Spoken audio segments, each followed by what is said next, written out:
Every night a new woman dances on our street and they always end up dead. She spins gracefully, her feet unshod, her white nightgown drenched from the rain. Her hair, typically a shining and vibrant red, now clings to her forehead, its hue turned nearly black.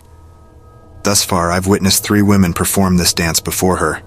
Strangely, by the end of each of those nights, these women were all lifeless. What's even more puzzling is that no one ever ventures outside to offer help.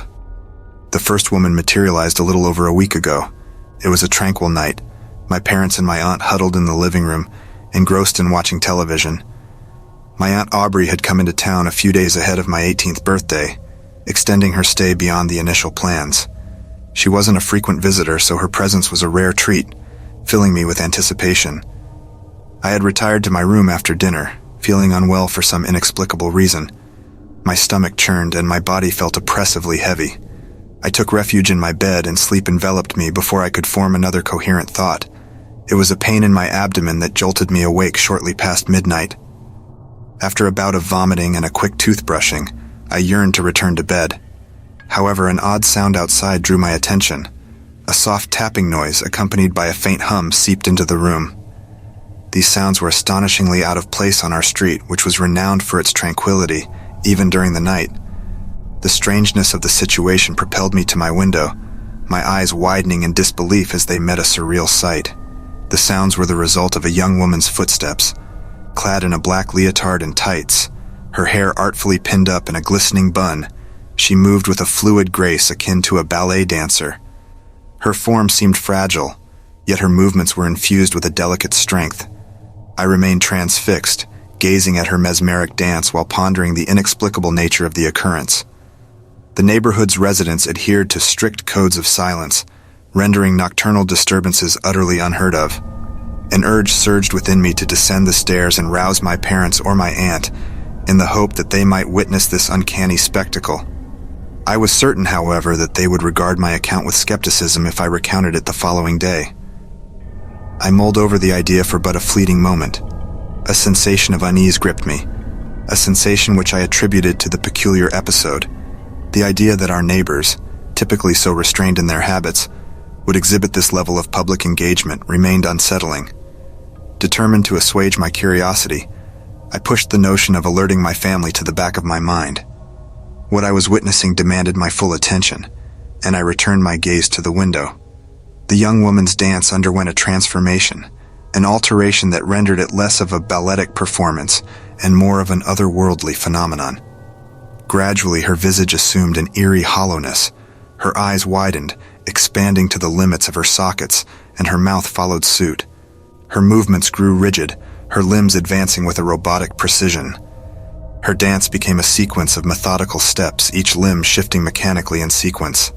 Finally, she collapsed to her knees, her head bowing as if in obeisance, her arms enveloping herself, the contours of her skeletal form discernible beneath her skin.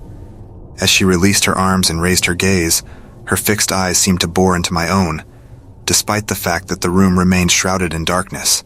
And then she screamed.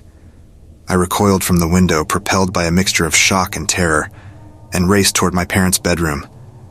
To my astonishment, both of them were awake, their room aglow with light, both peering out the window, a perspective nearly identical to mine. My mother's voice, a hushed whisper, reached my ears. That was beautiful. I lingered in the doorway for an instant, my mind awash with bewilderment, until I drew closer to my parents. My father shifted his gaze, meeting my eyes.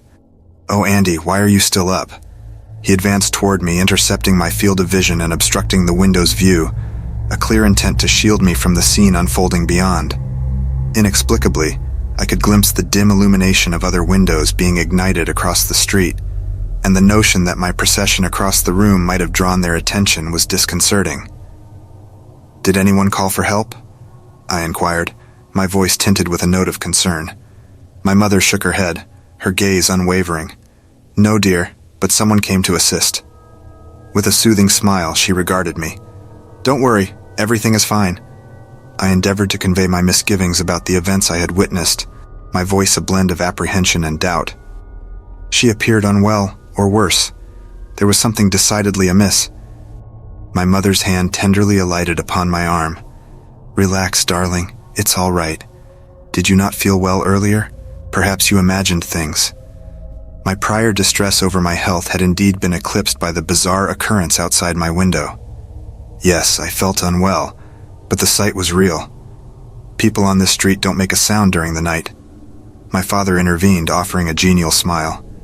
You're correct, but sometimes traditions necessitate a slight deviation. Every decade or so, an exception is made. The delivery of this convoluted explanation evoked more questions than answers, my puzzlement giving way to an uncanny sense of surrealism. It's a rarity, my mother concurred, her tone soothing. A tradition that has persisted for generations. These deviations are few and far between. Her attempt to mollify me had the opposite effect, stoking my curiosity even further. Why were these nightly phenomena deemed customary? And why were they celebrated rather than met with alarm? Sensing the inadequacy of their explanation, my parents seemed to shift their focus, their expressions unyielding. You should rest, Andy.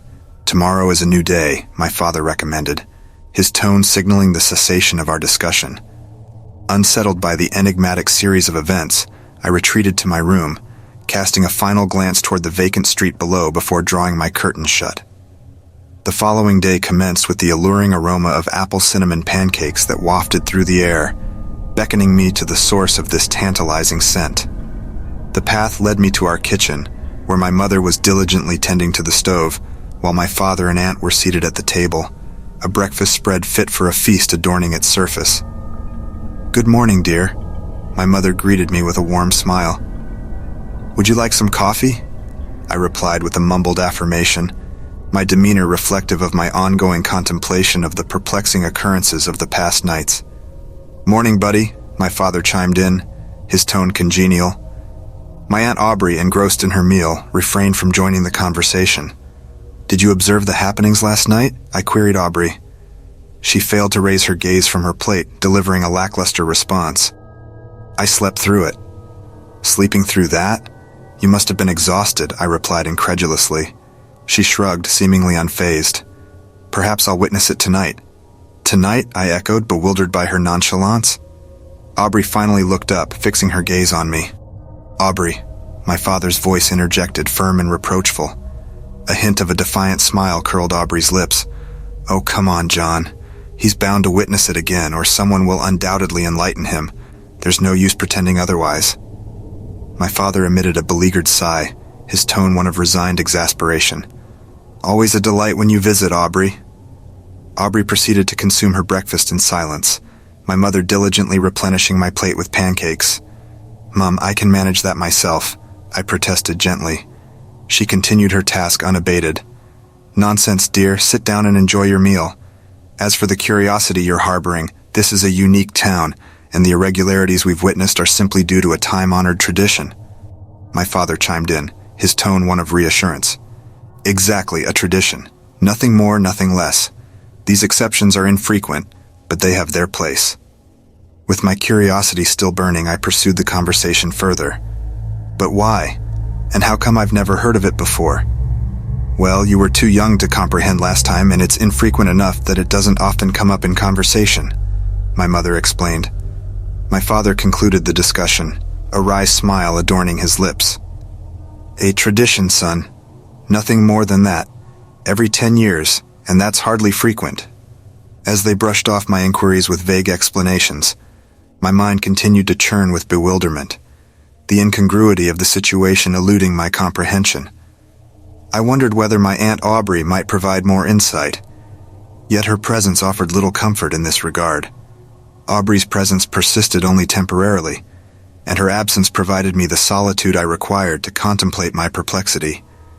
Conversations with friends and acquaintances yielded no insights, leaving me isolated in my quest for understanding. Even Rudy, who resided on the furthest end of our street, remained oblivious to the phenomenon. As the night in question arrived once again, my resolve to remain awake wavered. Fears and uncertainties swirled within me, and my inner turmoil rendered the option of oblivious slumber an alluring prospect. However, I remained resolute, determined to bear witness to this enigma in its entirety. A new dancer emerged on the third night, her movements tentative and sparse. Even as I observed, flanked by my parents, I couldn't help but wonder whether they harbored doubts of their own, beneath their facade of nonchalance. "This one lacks conviction," my father muttered with a tinge of disdain.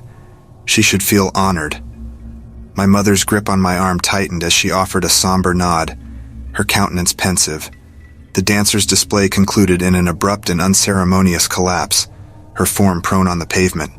The audience of onlookers erupted into enthusiastic applause, their fervor unrelenting until she fell silent.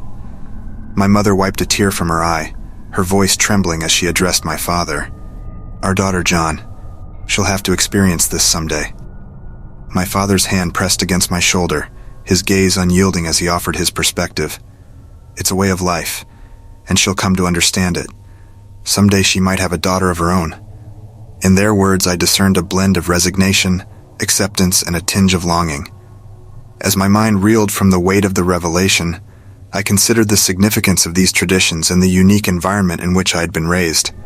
On the eve of the final performance, a haunting air enveloped our home. My trepidation had grown exponentially, driven by my lingering doubts about the sanctity of these customs. I couldn't shake the sensation that something more sinister lurked beneath the surface, a sentiment shared by Eliza, the girl who had similarly witnessed the dance. Her revelations underscored the deep-seated mystery shrouding our town's practices. Eliza's visit prompted me to confront my parents, seeking clarity in the midst of this bewildering labyrinth of tradition and secrecy. My heart raced as I broached the subject, the uncertainty etched across my features. Eliza's account mirrored my own, confirming my doubts about the true nature of the phenomenon.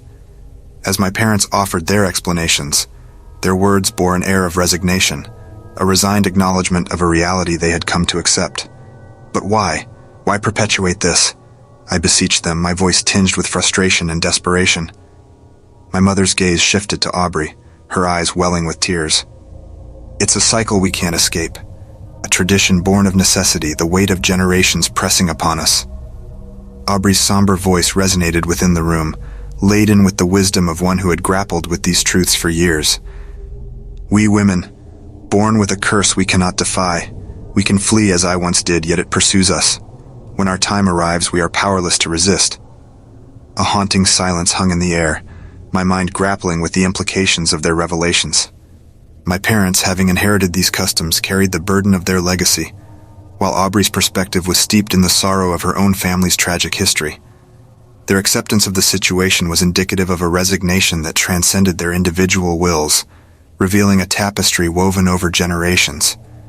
This communal acknowledgement, though unsettling, was the bedrock upon which their lives were constructed. As the night unfurled, I hesitated, torn between the desire to remain ensconced in my room and the undeniable pull of the unfolding spectacle outside. The dancer took her final bow, her gaze locking with mine for an instant, as if acknowledging my presence. Within each window, the glow of lights illuminated the somber faces of those who bore witness. Tears mingled with clapping, a collective homage paid to a tradition entwined with both sorrow and acceptance. Perhaps this town, while veiled in its peculiar customs and mysteries, offered a unique sense of belonging, a community built upon shared secrets and enduring bonds. The dancer's performance, a manifestation of that complex history, was both an act of reverence and a mark of continuity. While I yearned for the truth to be illuminated in its entirety, I also recognized the significance of these traditions in shaping the fabric of the town and the lives intertwined within it. As the final notes of the dance echoed into the night, the dance itself faded into memory, an emblematic expression of a town's enduring legacy.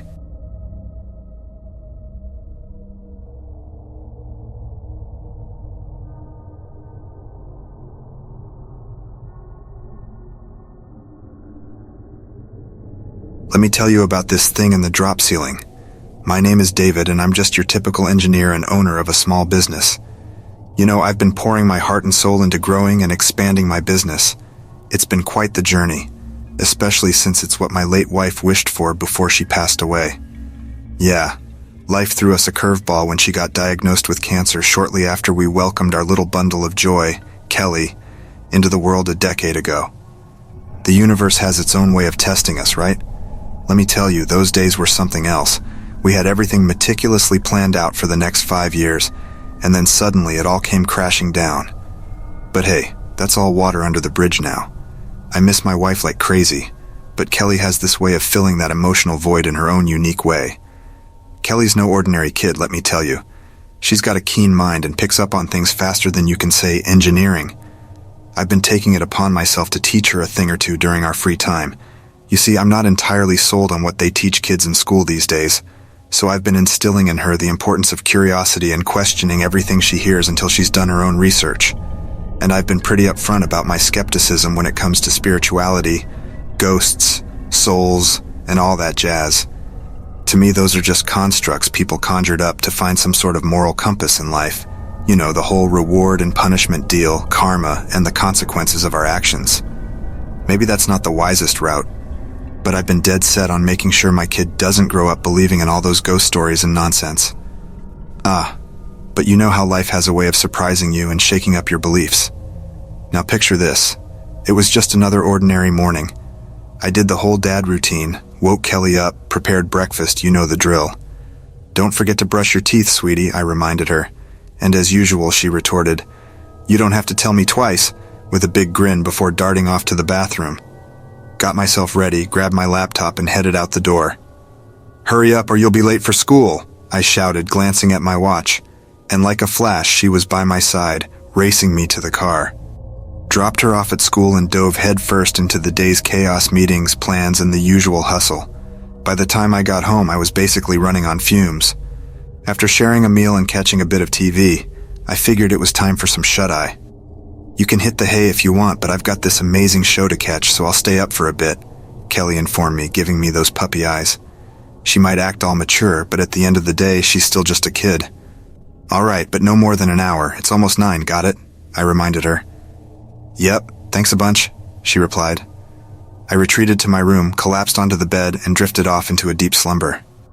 But then, out of nowhere, I was jolted awake by Kelly's screams. Talk about timing, right? I squinted at the clock.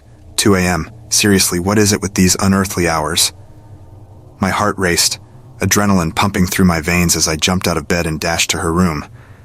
"Kelly," I yelled, flinging the door open. "Are you okay?"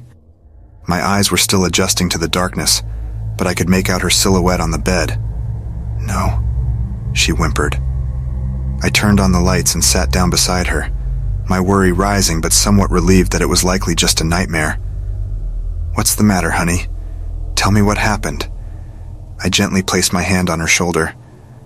"Daddy, I think someone's watching me," she whispered, as if trying not to tip off whoever or whatever was observing her. My internal reaction? A resounding, "Oh, great!" Adrenaline pumped through me again, and I began scanning the room for any intruders. Of course, there was none. "How do you know that, sweetie?" "I don't think there's anyone watching you," I reassured her, my fatherly instincts kicking in. "I saw one of the drop ceiling tiles move. It shifted slightly from its spot," she emphasized the word moved as she spoke. I swung into detective mode, asking questions. "Which tile was it? There might be a logical explanation for this. Maybe it's just a mouse." "Dad, it moved back after I screamed." "Did you actually witness it moving?" "No, but I'm sure." "Based on what evidence?" "Dad, you have to trust me." "I do, sweetheart, but I'm pretty sure it's just a mouse." Classic mice in the drop ceiling situation. Tomorrow we'll set up traps. Logical dad mode engaged. Fast forward to the next evening. After school and dinner, we decided it was time for some pest control action. Setting up those mouse traps in the drop ceiling was the plan.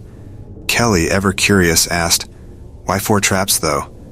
My reply, "Better odds of catching the little critter. Plus, who knows, there might be a whole mouse family up there. I don't want you losing sleep over this." Her response, a heartfelt, "Thanks, Daddy."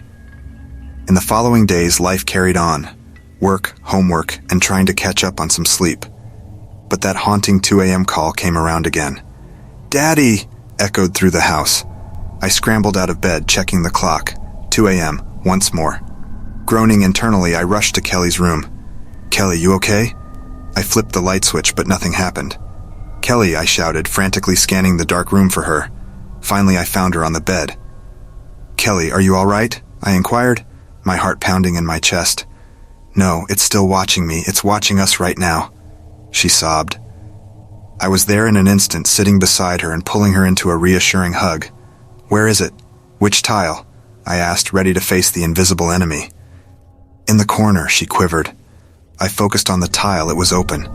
My steps grew cautious as I advanced, but suddenly it snapped shut on its own. I jumped back, startled by a series of clicks from the ceiling, followed by a loud thud. The traps all triggered at once. The light switched on and Kelly burst into tears. Her fear was palpable, and it struck a chord deep within me. Comforting her, I mumbled, "It's all right, sweetie. Everything's gonna be okay." We moved to my room, cuddling for safety. "Are you going to check the traps?" she asked. To be honest, fear was starting to creep into my mind too, but I couldn't let that show. "I'll check them in the morning. They probably caught nothing. The clicking might have been a glitch or something." But inside, I was wrestling with my own doubts. As we fell asleep together, one question lingered. How did she wake up at the exact same time? 2 a.m. Morning came, accompanied by my blaring alarm. "Time to get up, kiddo. You get ready and I'll check the traps and whip up some breakfast." Kelly nodded and headed off, while I made my way to the traps. To no surprise, they were empty. Determined, I grabbed a flashlight and began scouring the ceiling for any clues. Droppings, hair, anything. But it was a futile search, leaving me more puzzled than ever. As the day unfolded, Kelly and I continued our routines, both still rattled by the previous night's events. "Hey, how are you holding up, champ?" I asked her in the car. She seemed better, but that terror was still lurking in her eyes. "I'm okay, I guess. It's just hard to shake it off." I couldn't blame her. "By the way, how did you wake up exactly when, you know?" I prodded. Her expression shifted, revealing a complex mix of emotions. "I doubt you'll believe me, but I heard a voice in my sleep. It was calling my name, urging me to wake up. Then I saw these eyes fixated on me. And when I woke up, my gaze landed on that open tile," she confessed, a tear forming in her eye. "Hey, it's all right. We'll get to the bottom of this, I promise," I vowed, desperately trying to sound reassuring. "Maybe you should consider that some things can't be explained by science," she retorted with a hint of frustration. "Nah, don't lose faith in science just yet. There's an explanation for all of this, you'll see," I encouraged her, hoping I was right. Our exchange concluded with a heartfelt, "I love you, Dad. I love you too, kiddo." Later, when the day was winding down, I hatched a plan. I figured a little extra surveillance wouldn't hurt. I picked up a camera equipped with infrared vision, a microphone, and a motion sensor. Back home, I enlisted Kelly's help in setting up the system. After all, teamwork makes the dream work, right? We even linked the camera feed to her phone. You know, just to help ease her mind. But truth be told, I was curious myself. Night came and I was out like a light. Until, of course, the motion sensor app on my phone went off like a siren. I glanced at the clock, 1:59 a.m., and the cameras came alive. Kelly was tossing and turning in her sleep, unaware of what was about to unfold. But then, my gaze shifted to the upper camera, and what I saw next made my heart stop. There it was, a figure as black as night, shrouded in darkness, just standing there. Even the camera struggled to capture its outline. And then, I heard it, heavy, labored breathing. It was as if the breath itself was sinister, freezing my very soul. The figure began to move, and I was transfixed, paralyzed. It turned, revealing its face round and bald like a human's. But those red eyes, those burning red eyes like fiery pits, they fixated on me, on the camera, on my very essence. It was as if it knew my deepest fears.